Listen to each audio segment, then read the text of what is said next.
At 11:42 p.m. on a Thursday, Maya was still sitting in front of her dual monitors. Her eyes were burning, her back was sore, and on paper she'd been working for over 12 hours. Yet, if you asked her what she had actually completed that day, she wouldn't have been able to give you a straight answer. She had 34 tabs open, 3 unfinished client files, an empty design brief, and a sickening feeling in her stomach that she was slowly losing control of her own career. Maya didn't lack talent. She didn't lack ambition. So why did every single day feel like pushing a boulder up a hill, only to watch it roll back down before dinner? The answer wasn't that she was lazy.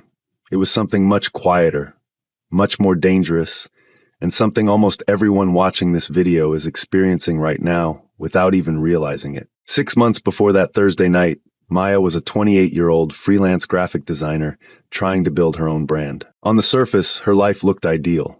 She worked from home, set her own hours, and took on projects she genuinely cared about. To anyone looking in from the outside, she was living the modern dream. But inside her home office, reality felt very different. Every morning started with good intentions.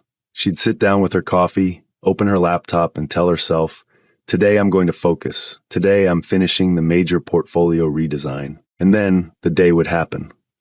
Not in a dramatic explosion, but in 100 tiny invisible interruptions. A notification from a client, an email asking for a quick tweak, a quick check on social media to find inspiration. Before she knew it, 2 hours had vanished. Her brain felt scattered, heavy, and constantly tired. To make up for the lost time, she'd stay at her desk until midnight, convincing herself that sitting in her chair longer was the same thing as being productive. She was exhausted, yet her bank account remained static, and her most important personal goals were completely stalled. Maya assumed she just lacked discipline. She thought, "Other designers handle twice as much work. What's wrong with me?" The situation slowly began to spill into her life. She started missing client deadlines, not by weeks but by hours, costing her 2 long-term retainer accounts. When her friends invited her out on weekends, she'd decline, saying she was too busy, even though half that busy time was spent staring blankly at a screen, unable to start. Her confidence began to erode. She felt like an impostor. The worst part? She was genuinely working hard, or at least she was spending the energy of working hard, but nothing meaningful was coming out of it. And this brings us to a question many of us hit at some point. Why does doing important work feel so insanely heavy, even when we genuinely care about the outcome?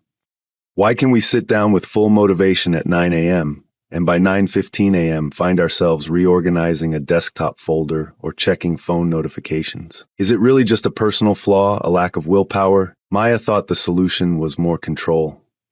So she tried the popular productivity trends. She bought a premium planner.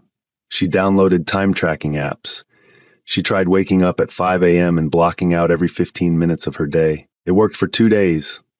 By day 3, one unexpected client phone call threw off her strict schedule, and the entire system collapsed. She was back where she started, feeling even more defeated because now she had tried the best methods and still failed. The turning point didn't come from a dramatic realization or an overnight transformation. It started on a quiet, rainy afternoon when Maya was visiting a local bookstore, trying to take a break from her computer. She stumbled across the self-development section and picked up a copy of Atomic Habits by James Clear. She opened to a chapter discussing activation energy and the law of least effort. As she read, one sentence stopped her cold. Human behavior follows the law of least effort. We will naturally gravitate toward the option that requires the least amount of friction. Maya realized something profound. She didn't have a motivation problem, she had a friction problem. When Maya looked at her work setup, she saw friction everywhere. To start working on her portfolio, she had to 1. Open her laptop and log in. 2. Navigate through messy, unorganized asset folders.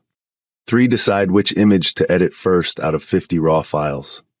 4. Ignore 20 incoming client email notifications hovering in the corner of her screen. Every single one of those micro steps required a small slice of brain energy, what psychologists call cognitive load or decision fatigue. By the time she actually sat down to design, her brain had already expended its willpower reserves just dealing with the setup friction. Meanwhile, grabbing her phone or opening a news browser tab required 0 friction.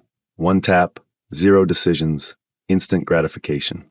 Her brain was simply choosing the path of lowest friction, exactly as human biology is designed to do. Maya decided to test a new experiment.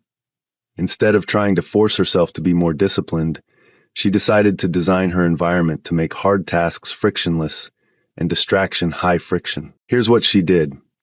1. Pre-deciding the start.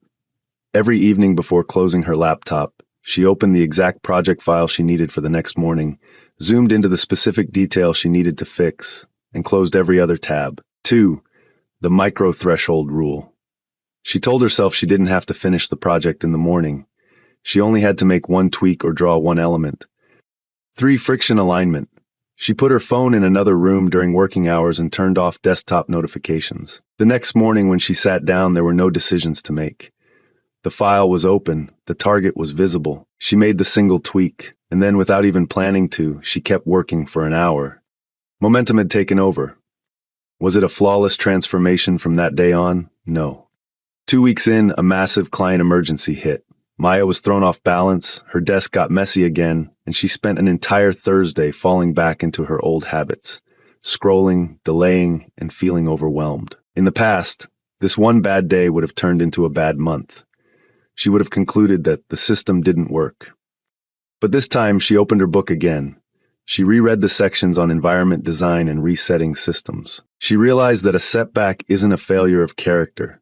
It's just valuable data showing where friction crept back into your routine. Instead of beating herself up, she simply asked, where did the friction increase today? She identified the trigger, leaving email open while designing, adjusted her environment, and reset the next morning.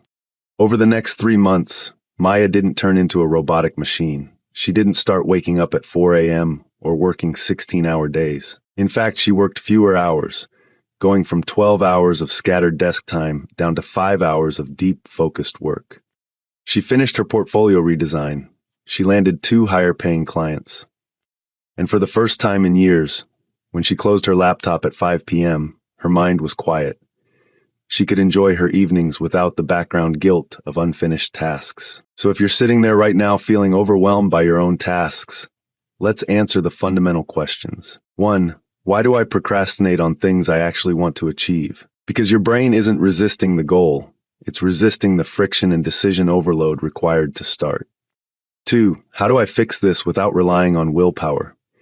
Reduce the starting step until it feels laughably small, and remove the choices you have to make right before you begin. Prepare your workspace the night before so the starting line has zero resistance. You don't need a total life overhaul today. You don't need endless motivation or superhuman discipline. You just need to stop fighting your own biology. Identify the hidden friction in your daily life, and make the first step so simple that starting becomes easier than making excuses. If you want to understand how habits and focus actually work at a deeper psychological level, I highly recommend reading Atomic Habits by James Clear. It's the exact book that completely changes how you view your daily routines. And if you don't have enough time to sit down and read physical books during a busy workday, you can listen to the audiobook on Audible while commuting, walking, or doing daily chores. I've placed the link to the book and the Audible free trial right down in the description if you want to explore it for yourself. If this story resonated with you, give this video a like, leave a comment with your biggest takeaway, and subscribe to The Focus Effect for more real, practical systems. Thank you for watching, and I'll see you in the next video.